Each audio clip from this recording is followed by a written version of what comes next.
बहुत बड़ा एक मिशन हम लोगों ने लॉन्च किया, पल्सेस मिशन, और उसका इम्पैक्ट ये हुआ कि 2012-13 के बाद 17-18 आते आते पूरी परिस्थितियां बदल गई। और क्या हुआ, जो हमारा प्रोडक्शन 17 था वो अच्छी वैरायटी, शॉर्ट ड्यूरेशन वैरायटीज, पहले जो वैरायटी होती थी, कभी बच्चों आप एग्रीकल्चर में अगर होंगे तो पढ़ा होगा, मूंग की एक वैरायटी होती थी पूसा विशाल, जो 1970 में विकसित हुई थी IRI से। उसका ड्यूरेशन 120 दिन का था और उसकी प्रोडक्टिविटी, उत्पादकता, उपज कुल जो है ना उसकी 6 क्विंटल थी। और आज हमारे पास देश में जो वैरायटीज हैं मूंग की, उनका ड्यूरेशन 50 दिन से 70 दिन की वैरायटीज है हमारे पास। ड्यूरेशन को आधा ले आए और प्रोडक्शन जो है 6 क्विंटल से बढ़ के 12 क्विंटल तक चला गया पर हेक्टेयर। तो ड्रास्टिक चेंज, ड्रास्टिक इंप्रूवमेंट हुआ है रिसर्च के द्वारा, वैरायटीज के द्वारा। किसानों को अच्छे बीज दिए, अच्छा सीड प्रोडक्शन हुआ, अच्छी टेक्नोलॉजी दी किसानों को।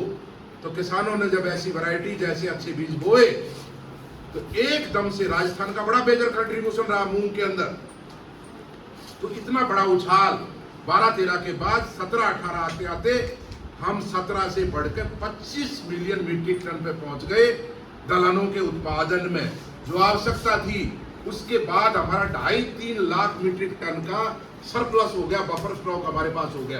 अब फिर नीचे आ गए, थोड़े से वापस जोड़ दे रहे हैं अभी फिर वापस। तो कुल मिला के अभी वर्तमान में एक चीज हमारी जो है, जो हम बाहर से मंगा रहे हैं, ऐसा नहीं और चीज नहीं मंगा रहे हम।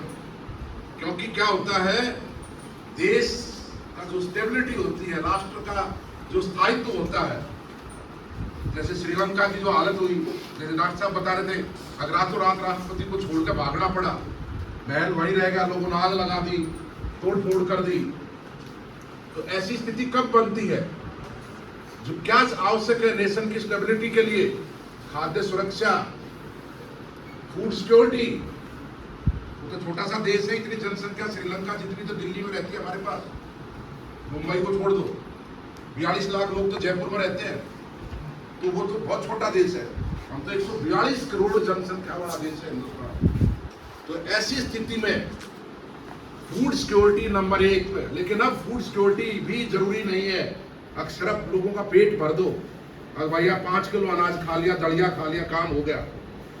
खाने में ताकत क्या है? हमारे गांव में कितने बच्चे, कितनी महिलाएं, कितनी बच्चियां कुपोषण की शिकार हैं, माल न्यूट्रिशन कितना है?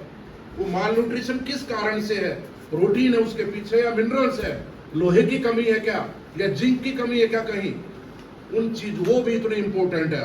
तो पहले नंबर पर फूड सिक्योरिटी होती थी, अब दूसरे नंबर पर आ गया न्यूट्रिशनल सिक्योरिटी।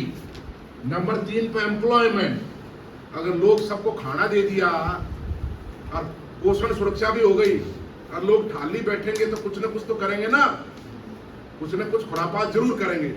तो ऐसी स्थिति में एम्प्लॉयमेंट, उनको रोजगार मिलना चाहिए। तो एग्रीकल्चर में अभी भी, वर्तमान में भी लगभग 58 से 60% लोग इन्वॉल्व हैं, डायरेक्टली इनडायरेक्टली। जो किसान हो, खेतीहर मजदूर हो, एग्री बेस्ड इंडस्ट्रीज हो, या दूसरे एरियाज हो, सारे के सारे लगभग। तो 60% पॉपुलेशन अभी भी एग्रीकल्चर के ऊपर आधारित है, तो एम्प्लॉयमेंट मिलता है।